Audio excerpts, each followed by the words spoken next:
کسی که نماز نمی‌خواند همیشه فکر می‌کند فقط نماز را از دست داده. اما حقیقت این است که او خیلی چیزهای دیگر را آرام آرام گم می‌کند، بی آنکه بفهمد چرا زندگیش قفل شده است. او شب می‌خوابد با هزار فکر، صبح بیدار می‌شود با هزار سنگینی. کارش را شروع می‌کند اما دلش با او نیست. قدم برمی‌دارد اما راه باز نمی‌شود. دعا می‌کند اما انگار صدا به سقف هم نمی‌رسد و نمی‌فهمد چرا.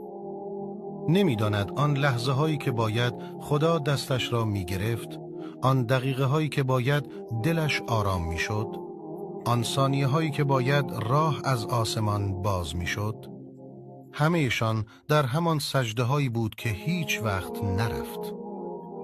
کسی که نماز نمی‌خواند محبت خدا را نه به صورت قهر بلکه به صورت سکوت از دست می‌دهد.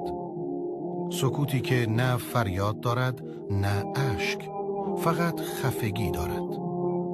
او می‌بیند بعضی‌ها با دل شکسته اما آرامند، با دست خالی اما امیدوارند، با درد زیاد اما سبک راه می‌روند و از خودش می‌پرسد من چرا هر کاری می‌کنم گرهم باز نمی‌شود؟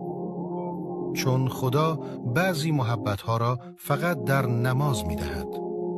آرامشی که هیچ قرصی نمی‌آورد، برکتی که با دویدن بیشتر به دست نمی‌آید، نوری که فقط وقتی پیشانیت را زمین می‌گذاری به دلت می‌ریزد. کسی که نماز نمی‌خواند هر بار که اشکش می‌ریزد، هر بار که خسته می‌شود، هر بار که می‌گوید دیگه بریدم، نمی‌داند خدا همانجا ایستاده بود و فقط منتظر بود بنده‌اش بگوید خدایا. نه حرف قشنگ، نه متن طولانی، فقط یک نماز. همین.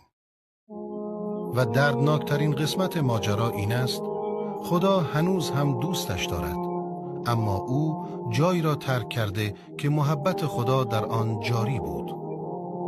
اگر این متن دلت را لرزاند، بدان هنوز دیر نشده. سجده هنوز باز است و خدا هنوز منتظر است.